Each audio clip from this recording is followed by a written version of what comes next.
በከመ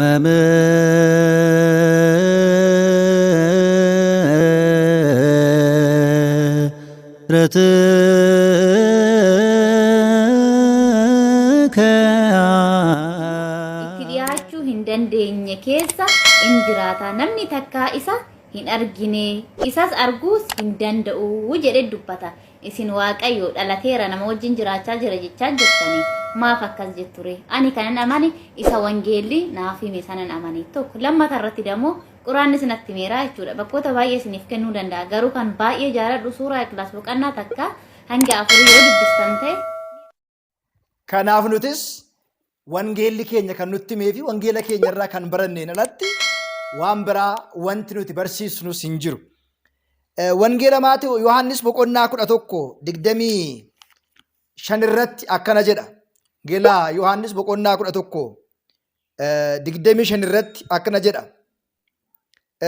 Iyyesuusis akkana jedhe, du'aa ka'umsii fi jireenyi anadha.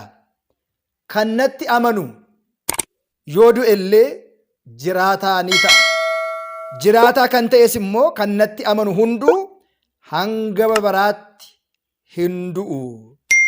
Isa kana ni amantaayii ittiin jedhee jedha. Kana jechuun kan natti amanu inni hin du'u. Yoo du'e immoo kan natti amanu illee jiraataa ta'a jedhe. Egaa Waaqayyoon Waaqa ta'ee foon ilma namaa waan uffateedhaaf, Waaqayyoo Waaqa ta'ee waan cuuphameedhaaf, keessumaa hojii ilmaan namootaa hunduma waan hojjeteedhaaf Waaqayyoo Waaqadha malee nama hin taane.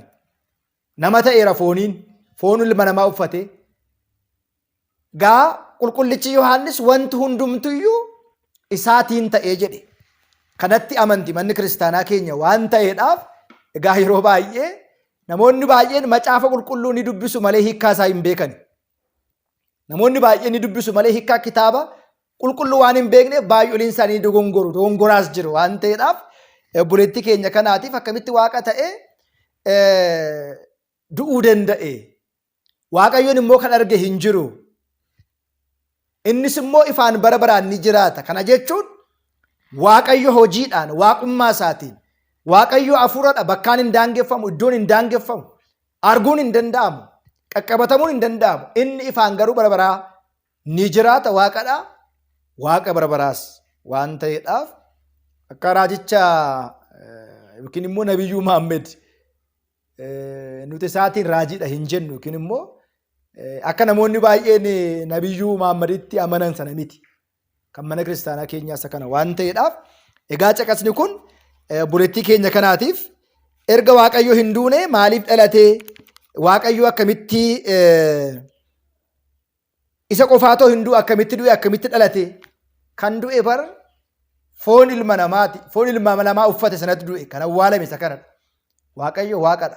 Isa kanaaf immoo Faaruu 73 lakkoofsa 2 kaasnee gaafa ilaallu Waaqayyo addunyaa dursa mootii ture. እግዚአብሔርሰ ንጉሥ ውእቱም ቅድመ ዓለም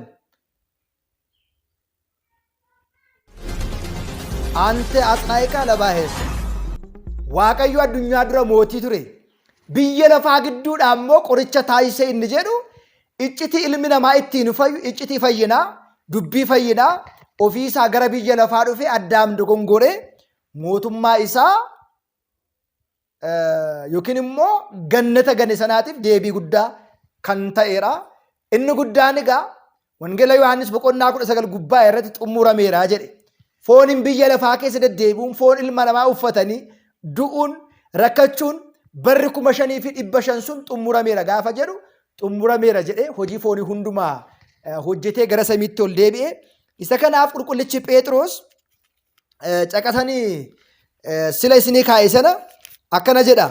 Kan waamamtan isa kanaatiif Kiristoosin immoo hordoffii isaa akka taasistaniif fakkeenya guddaa isiniif dhiisee deemeeraa jedha. Fakkeenya barsiisuu, dhalachuu, du'uu, jiraachuu, qoramuu kana hundumaa gooftaan keenya uumaan keenya Iyyasuus Kiristoos kan nu barsiise. Kanaaf inni har'as Waaqadha, hanga bara baraattis Waaqadha. Waaqummaan Waaqayyo hin haalamu. alfaa fi oomeegaa jalqabaa fi xumuradha. Egaa waa'ee tawaahidoo dubbachuun dura waa'ee tawaahidoo beekuun barbaachisaadha yaada jedhuun qaba. Deebii yaada ka'eef deebiin gabaabaa isa kana fakkaata.